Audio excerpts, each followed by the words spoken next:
All right, let's get into it. Today, we're going to talk about something a lot of us can relate to, even if we don't have a name for it. It's the helper archetype. And believe it or not, we're going to unpack this whole thing using just one single card as our guide. It's all about that tricky balance, right? How to give without completely losing yourself. Yep, this is it. This is our entire guide for today.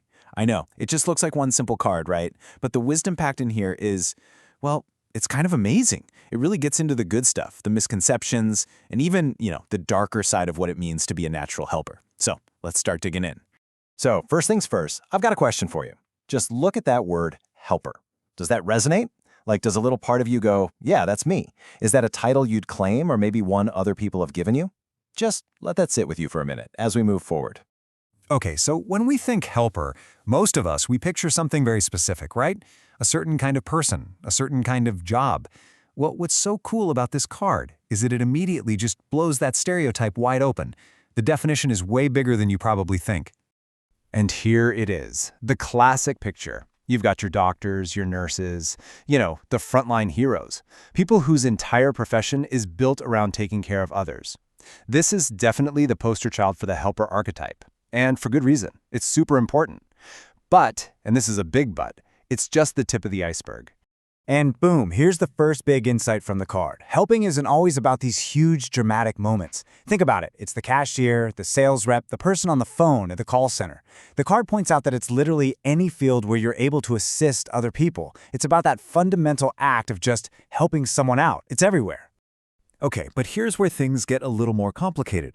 Every strength, every archetype has a shadow side. And for the helper, that amazing impulse to give, well, if you're not careful, it can backfire. It can lead to some really tough personal struggles. And what I love is that this card isn't afraid to go there. Right. This is the heart of the matter. Having that drive to help is awesome. It really is. But there are risks involved. And the card frames this perfectly. It's not a character flaw. It's just a dynamic. It's something you absolutely have to be aware of to protect yourself. So here's the first big warning shot. Think before you offer help. I mean, how many of us do this? We see a problem and we just jump in, sometimes without even being asked. This is all about hitting the pause button on that impulse. It's about asking yourself, wait a second, should I be the one doing this? Do I even have the energy for this right now? It sounds so simple, but man, it is a game changer. And this is where it gets really deep.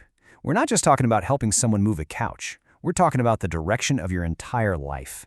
This is the biggest danger for the helper. You get so caught up in what everyone else needs, in their goals, that you kind of forget about your own. You end up as the supporting character in everybody else's movie, So, that sounds a little bleak, right? But don't worry. The card doesn't just point out the problem and leave you there. Nope. It actually gives us a really clear roadmap, a way to keep being that generous person, but in a way that's healthy and sustainable. Basically, we can boil it all down to 3 key steps. Step 1, we already talked about it. Pause before you jump in. Step 2, the card is super specific here. It says, set healthy time boundaries. This is all about protecting your own energy. And then step 3, this is the big one, authenticate your goals. Really ask yourself, are these goals actually mine? And let's just talk about boundaries for a second, because that word gets thrown around a lot. Really, all it means is deciding what you're okay with and what you're not. For a helper, it could be as simple as saying, you know what, I can give you an hour on this. Or even, sorry, I just can't take that on right now. And remember, this isn't about being mean or rejecting people.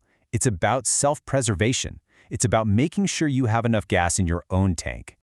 And this all leads us to the final and maybe the most important piece of wisdom from this card. It's the thing that connects all the dots. Honestly, it's probably the ultimate act of self-care for anyone who identifies as a helper. Yeah, we're looking at this line again, and for good reason. It is the absolute heart of this whole message. Think about it. How can you set good boundaries if you don't know what you're protecting? If you don't know where you're going? Knowing your own goals, that's your compass. It lets you go out and help people without getting lost yourself. So let's land the plane right here with this question. Just for a second, I want you to forget about everybody else you need to take care of. What is one goal, one dream, one little thing that is 100% completely and totally yours? Figuring that out isn't selfish. In fact, it's the most important thing you can do. It's the foundation that lets you keep on giving for a long, long time.